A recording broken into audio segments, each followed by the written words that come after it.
back to work. Kailangan nating work.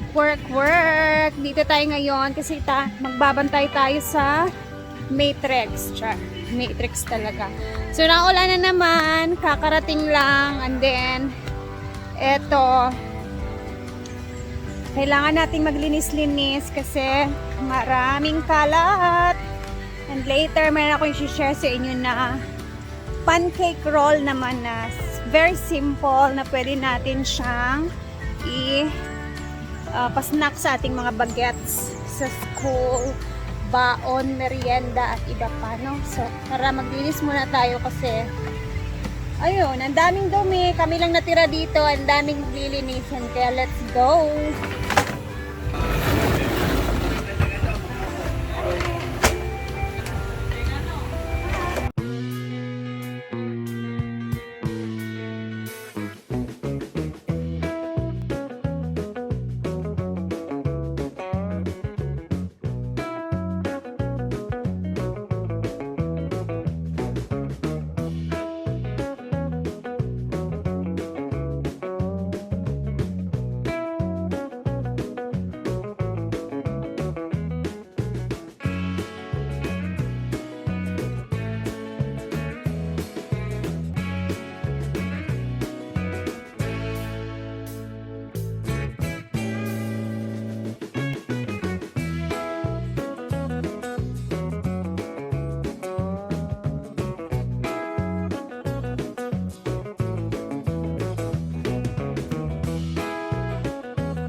lakas ng ulan, pero halang sarap magkape. Lagi kape, please. Kape na lang ta. Kasi magkape ta.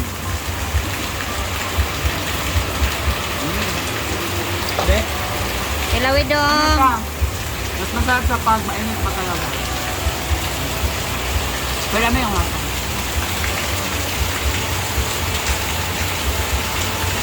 Kanin na sa tanduan. O, di ba? Kung mahilig si Jayford sa maalat-alat at sa ano, mas mahilig din siya sa matamis. Lami? May honey?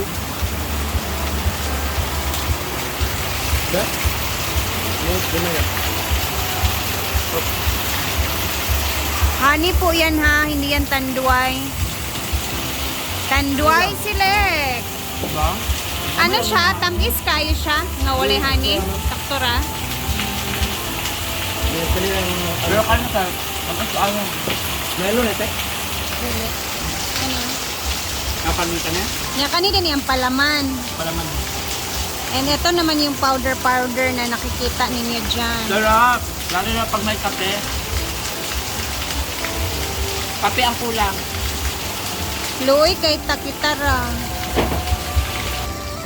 Kami lang po talaga dito, nagbabantay ng Matrix. Kami lang yung nagbabantay ng Matrix. Pantay dito lang sa pang matrix Hinaguan. ko. Pantay. Pantay at sakto lang yung Matrix ng Hinaguan ngayon. And as usual, ulan pa rin. Hapon na. Kada hapon. Hapon. Ano ba po? Baka person. Blaga ang pantay. Ano naman? Sakto na sa ako. Wala honey. Magan, tira pa. Abelet, lagyan natin ng honey. Dami ko na yan.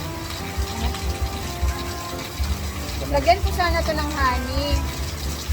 Kasi baka hindi magustuhan ng iba. Baka sobrang matamis naman. At least sila na lang yung maglagay. Diba? Ang honey kasi medyo may konting asim.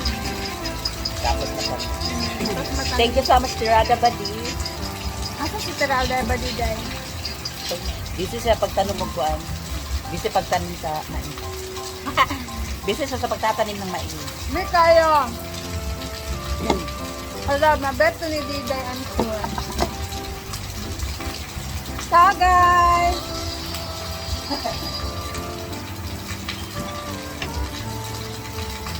Ang dami naming honey sa ref.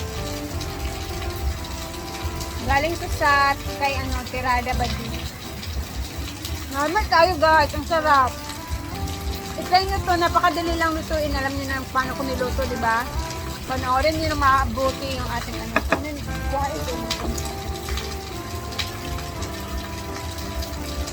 Yum, yum, yum. Kaya hindi ka pa. Ah, dito din Siya. siya.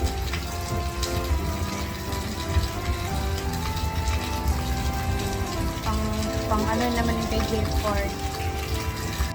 Ayan. Dapat ganyan yung gagawin natin. Kaso ayoko matamisan din ng bongga. Baka. Just Lagyan na nga lang din natin lahat para ano. Kasi masarap naman. Diba? May powder na. May honey pa. Dapat ganyan yung gagawin ko sana kanina. Kaso nga, ayoko naman na masobraan ng matamis. So, dapat siya ganyan. Ay, bongga. Siyempre, ako ay tapos na sa aking mga trabaho and sundo ko is andito na. So, uwi na muna ang Rhea Filingera. Thank you always for watching guys. And napakatahimik na ngayon. It's alas 4 na ng hapon and alas 4. Alas 5 na daibab no? Alas 5 na pala. So, makulimlim pa rin ang langit at nagbabadya pa din ang langit. So, mag-ingat tayong lahat guys. And see you tomorrow sa ating update na naman. Bye! Bye! Bye!